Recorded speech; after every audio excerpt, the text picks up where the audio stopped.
Hey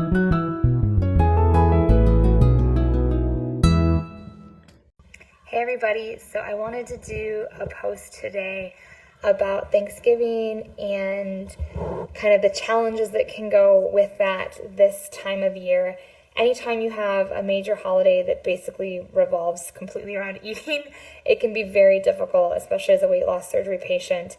And especially if you are sort of recently out of surgery, or if this is your first year since having surgery for this holiday, it can be a completely uncharted territory. So just try to be patient with yourself. I think it's really helpful to kind of make a list of reasons why you had surgery.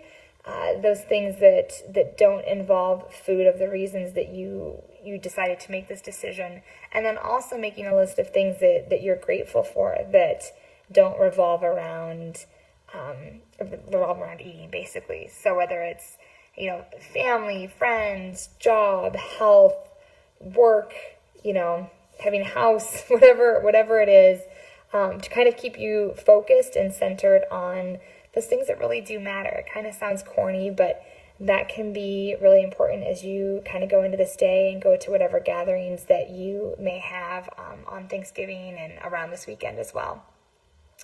Some other things to think of if you are going to have, your big Thanksgiving feast. Some things to kind of keep in mind is to always start off with your protein if you're a year out from surgery or less. If you're a year out from surgery or more, you can really, have your salads, your vegetables, your mashed potatoes, whatever it is you want, in moderation, obviously. But the protein isn't as much of an emphasis for you.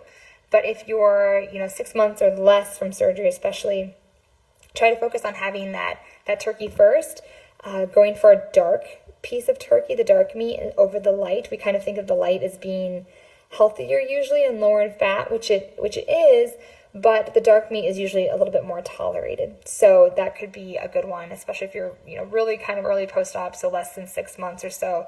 It's more moist. It's a little bit better tolerated.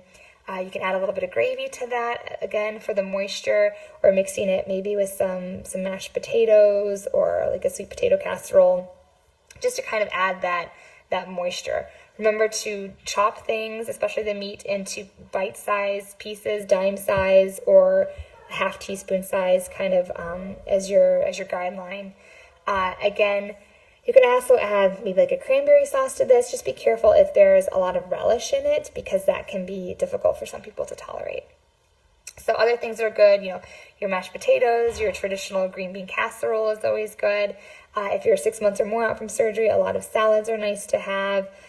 Even some Brussels sprouts can be good for people. So again, having those lists of why you wanted surgery and what you're grateful for that don't revolve around food to help keep you focused.